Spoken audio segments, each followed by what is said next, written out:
Pessoal, pronto aí? Pronto, Silêncio, virar para frente, prestar atenção aqui. Deu tempo para vocês refletirem sobre as cartinhas que cada um pegou. E agora nós vamos então ver a que conclusões vocês chegaram, quais questionamentos vocês levantaram, se vocês concordam com a frase, a reflexão do filósofo ou não. Bora lá então, começando por você. Eu nem me diga que eu estava copiando. Fala aí qual que é a frase, qual que é a pergunta e o que você pensa sobre. Você pegou, não? Peguei, o Thiago devolveu ela. Nossa Senhora. Aí a dedo. Sei lá. Não, velho, vai perder minhas cartinhas não, velho. ele devolveu as outras, devolveu a dele. Eu pra mim. E a dele. Então, O revolucionário mais radical torna-se conservador no dia seguinte à revolução. Em sua opinião, esse tipo de mudança radical ocorre de fato com as pessoas? Eu acho que não. não. Eu já penso um pouco diferente sobre isso aí. Vocês entenderam aqui, galera? O quê? A frase dela está falando sobre o revolucionário. O revolucionário é aquele que quer mudar tudo, né? Quer destruir o que está aí para construir algo novo. Mas no dia seguinte da revolução, o revolucionário se torna um conservador. O que isso quer dizer? E agora ele quer conservar aquilo que ele mudou. Ele quer conservar o que mudou. Mas se a pessoa for revolucionada toda hora, não faz sentido. Hã? Não faz sentido a pessoa ser revolucionada toda hora. Não faz sentido a pessoa ser um revolucionário aí? Toda hora. Toda hora, né? Ninguém é revolucionário o tempo todo, né? Todo mundo é revolucionário contra o que está aí. Mesmo hoje, se a gente pensar, conservadores hoje são pouco revolucionários. Porque eles não concordam com o mundo como não está aí, querem mudar esse mundo, quer que o mundo seja tal qual eles pensam que é a forma correta de ser, de viver. Os cristãos, o cristianismo é sempre revolucionário. Porque Jesus Cristo criou uma revolução. Claro que não é uma revolução com armas, da violência, mas é uma revolução da mente, do coração, uma revolução do amor, as pessoas se amarem umas às outras, a ponto de serem capazes até de dar a vida, né, pelo outro. Então é interessante essa reflexão, né? O revolucionário até concorda com essa frase, essa eu concordo nessa perspectiva. Uma próxima. O motivo que leva os homens a entrar em sociedade é a preservação da propriedade. O objetivo é constituir um poder legislativo é tornar possível a existência de leis e regras estabelecidas como guarda e proteção às propriedades e todos os membros da sociedade. Esse é o único motivo da formação da sociedade humana. Qual seria outro motivo? Porque a nossa sociedade tem sentimento, caráter, Por que os seres humanos vivem em sociedade? Segundo o autor, quem que é? John Locke. O John Locke, nós vivemos em sociedade para poder preservar a propriedade privada. Será que é só por causa disso? A gente cria a sociedade civil e o Estado só para fazer leis e querer obrigar os outros a se submeter a essas leis? Aí ela colocou ali que há também outras possibilidades, né? As pessoas se reúnem por conta de sentimentos, né? O que mais? O que mais faz com que as pessoas se reúnem? Interesses, né? Interesses que não só a propriedade privada, né? Não só preservar a propriedade privada. Às vezes com comidas. Exatamente. Tem as questões afetivas, tem as questões de propriedade. Segundo o John Locke, é para garantir 3 direitos básicos: vida, liberdade e propriedade. Ou seja, impedir que nos matem. Aí a gente cria lei proibindo matar, né? Matar não passa a ser um crime. Aí a gente vive em sociedade também para preservar a nossa liberdade, impedir que as pessoas nos tornem escravos. E também, apesar de que o John Locke era detentor de escravos. Ele defendia a liberdade só para os ingleses. Né? Para a África ele não era tão assim partidário, né, da liberdade. Ele era um comerciante de escravos. Ele tinha negócios ali com a comercialização de escravos. E também preservar a propriedade privada, que é aquilo que a gente conquista com o suor do nosso trabalho. E aí temos outro problema também nisso aí.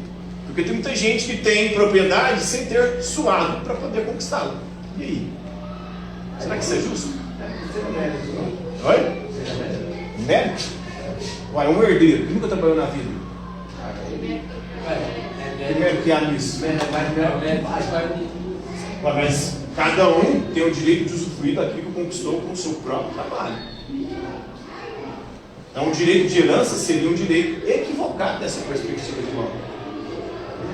Porque você vai conceder a outra pessoa que não trabalhou usufruir daquilo que você conquistou com o seu trabalho. Se o senhor fosse herdeiro, você achava ruim? Claro que não, né? Inclusive, eu queria muito que eu fosse herdeiro, né? É foda. Não aguento mais essa vida de prova. Mas vamos continuar para a gente dar dinâmica aí pro tempo. Sócrates afirmava que a principal virtude do homem sábio é a consciência da própria história, eu não sei que nada sei. Nesse sentido, você considera que a maior parte das pessoas é sábia? E aí? Não, né? Sócrates dizia, só sei que nada sei, essa é a maior virtude do ser humano, reconhecer a própria ignorância. O problema é que a maior parte das pessoas faz o quê? Não reconhece. Não reconhece a própria ignorância. Grande parte das pessoas acha que, inclusive, é sabichona, sabe de tudo isso.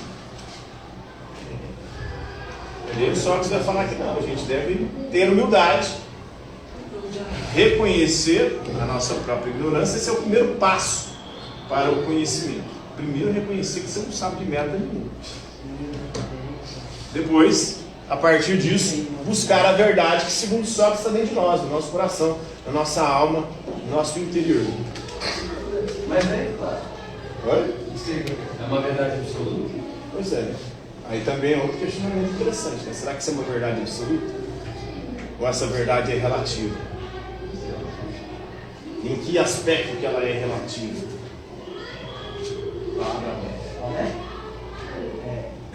Não há comicidade fora do que é propriamente humano.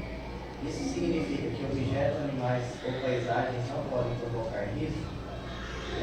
Henri Bergson.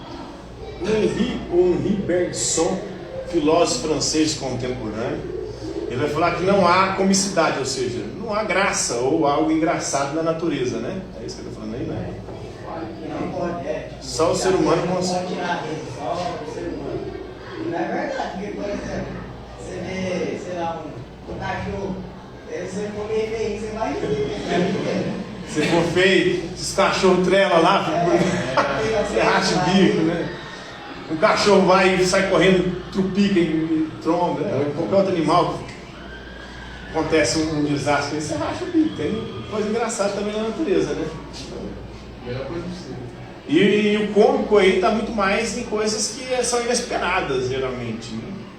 Você não imaginava que o cachorro ia fazer alguma coisa, ele vai e faz, você... Ou então mesmo a questão do feio também, a feiura. O feio é engraçado, ele é cômico, né? A gente ri bastante do feio, gosta de zombar o feio. Aquilo não é bonito, pelo menos ajudar.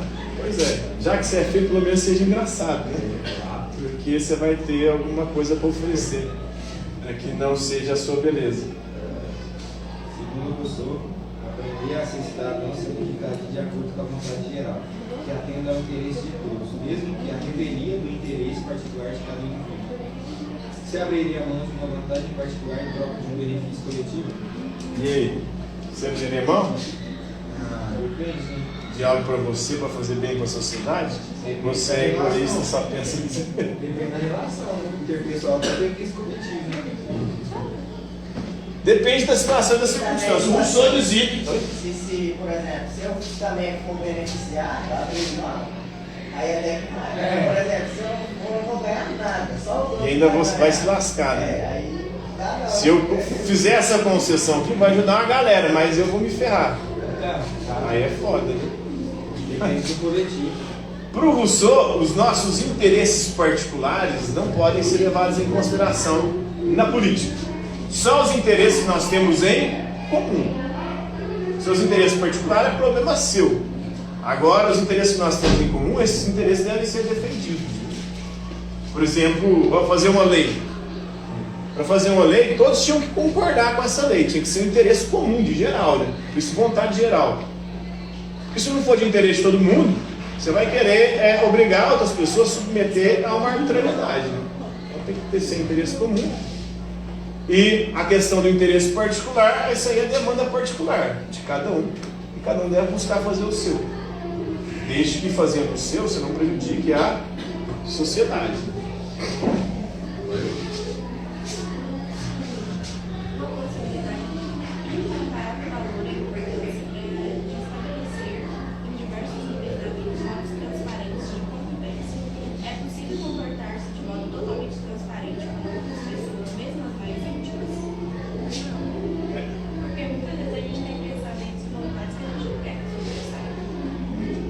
É possível, galera, ser transparente o tempo todo? Não é até benéfico, né? Você se expor demais. Tem gente que fala que é transparente pra caralho, mas na verdade é só uma desculpa pra poder ser chato, né? Pra caramba. Porque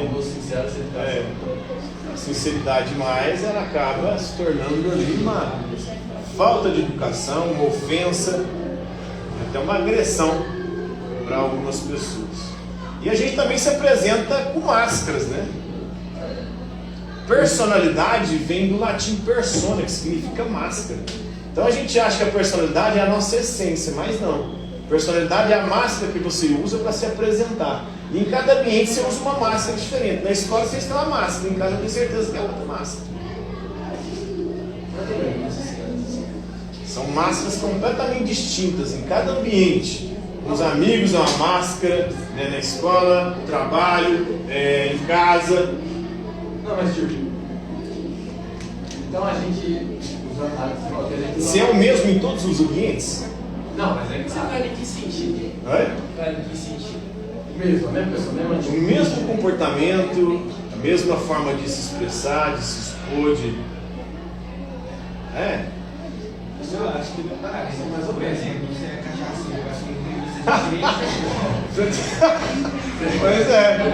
Ainda bem que passei em concurso público, senão eu teria que mentir toda vez na entrevista de emprego.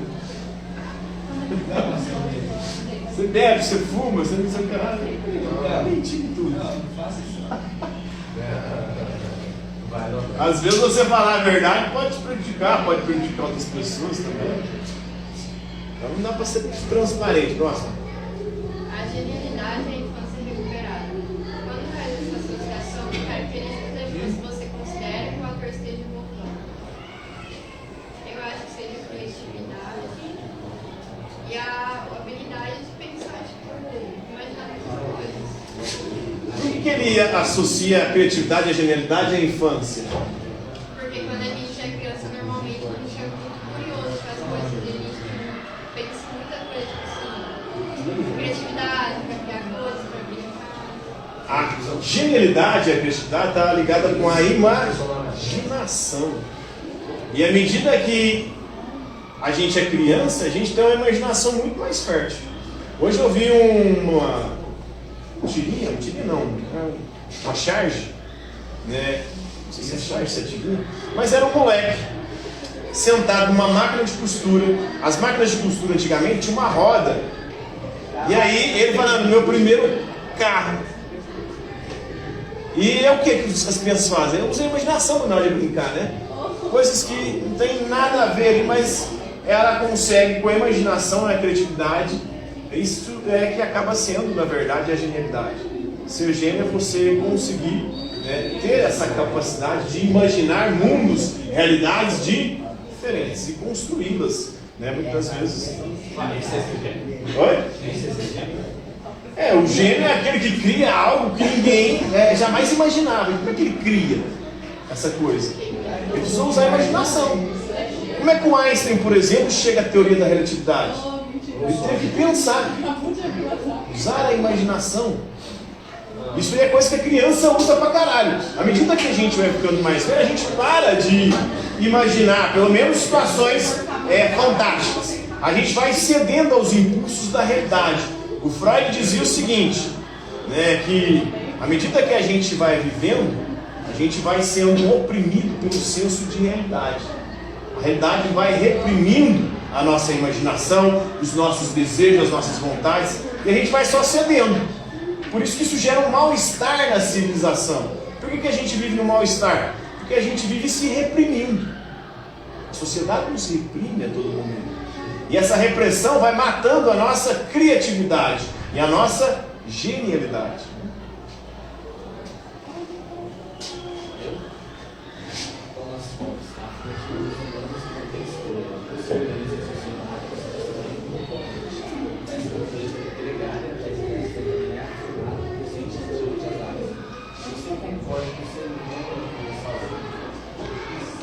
Você concorda que o ser humano pode viver sozinho? Não pode? Vocês concordam? O ser humano consegue ou não viver sozinho? Consegue não. Completamente isolado? Não. O ser humano é um ser social, animal social, né? Sem socializar, ele sequer se torna humano. Um bebê, se ele não passar pelo processo de socialização, ele não aprende a falar, não aprende a andar. Se não aprende a falar, ele não aprende a pensar também. Porque o que a gente usa para pensar? As palavras. Você consegue pensar sem palavras? Imagina, desaparece todas as palavras da sua cabeça. Você consegue só por imagens. Aí você vai resolver se tornar um animal como os outros, né? Os animais até têm visões, os animais sonham, têm a perspectiva da imagem, mas não tem a perspectiva da linguagem, que gera toda essa complexidade. Mas tem não. Cachorro tem. O cachorro, ele pensa por imagens, né? Ele sonha. Por exemplo, se eu não ele sabe que aquele não. Aí é associação de comandos. Ele, por treinamento, começou a entender que aquele som significa você o chamando, né? Não quer dizer que ele entende aquilo. Fala, ele criou esse nome para me distinguir de todos os outros cachorros. E se eu tiver com outros cachorros, outro cachorro me chamar por esse nome, eu também irei atender. Ele não pensa assim. Você vai? Exerce o seu direito a pensar. Porque mesmo pensar errado é melhor do que não pensar. Pátia é da Alexandria. Você gosta de pensar sobre o quê? Se gosta de pensar muito sobre o futuro. Sobre o quê? Futuro. Futuro? Você é futurista? Eu sou futurista. Você lê muito futurismo? Tem coisa muito interessante, cara, em relação à questão do futurismo. Já assistiu aquele desenho que tinha Futurama? Muito bom. Futurama? Acho que é alguma É o coisa. Simpsons do futuro. Ah, sim. Não, mas é o Jackson, né? Que é o Simpsons do futuro. Não, Jetsons é o Simpsons do futuro. Então, o Jackson é o Simpsons do futuro. Agora o Futurama É o Simpsons. Os amarelos. Ah, os Simpsons, né? Os Flintstones do futuro, tá certo, é verdade. Futurama é o Simpsons do futuro, agora É muito bom, eu gosto. é zoeira também. Aí pensa, cara, como é que vai ser o futuro? Né? A perspectiva, por exemplo, do transhumanismo. O que é o transhumanismo? Você sabe? Não tem nada a ver com transgênero, não. Eu pensei nisso. Transhumanismo é o ser humano híbrido. À medida que você vai, os seus órgãos vão entrando em falência, você vai substituindo eles por componentes híbridos. Seu coração para, você põe um coração artificial. Hoje em dia já tem. Já tem. Fígado, rins, à medida que vai parando o seu cérebro, você poder transplantar suas memórias, a memória do seu cérebro para um outro cérebro artificial. Não, e eu estava vendo um negócio que eles estavam querendo conseguir fazer transfusão de cabeça. Pois é. A cabeça de um pouco para outro. Isso é transhumanismo. Imagina o que vai virar isso. Vai virar muito tempo, mano. Será que trocando todos os órgãos do nosso corpo, eu continuo sendo a mesma pessoa? Mas aí que tá, o que é ser? Você até o dinheiro do navio de Teseu. Teseu tinha um navio, à medida que ele ia viajando, cada viagem que ele fazia, perdia uma parte do navio. Aí ele ia substituindo. No final, trocou todas as peças do navio. O navio de Teseu continua sendo o navio de Teseu ou não? Continua. Porque é que tá. O que é uma pessoa? A pessoa, a consciência dela é a estrutura. Pois é, mas a própria consciência, ela poderia ser transplantada por um dispositivo eletrônico. Aí você virou um dispositivo. Então, será que nós somos a nossa consciência? Porque então, seremos muitos de nós. Aí você pode transplantar isso para vários dispositivos com a mesma consciência que você, com as mesmas memórias, com a mesma lógica de pensamento. Porque os algoritmos estão fazendo isso aí. Eles estão compreendendo a forma como a gente funciona. E à medida que compreendem, eles passam a modelar a forma como a gente funciona. Desde o dia 26 agora de junho, Facebook, WhatsApp e Instagram vão começar a fazer isso com inteligência artificial. Modelar cada uma das pessoas que tem perfis no WhatsApp, no Facebook e no Instagram. Tudo que você faz aí vai começar a modelar aquilo. Para poder criar A sua identidade. não só a sua identidade, mas criar formas cada vez mais humanas de inteligência artificial. Melhorar? Pois é. Folgamos aqui. Não, mas esse negócio é legal, ficar discutindo assim essas Massa, né? É para a sua aula, você quer saber fazer isso. parar pra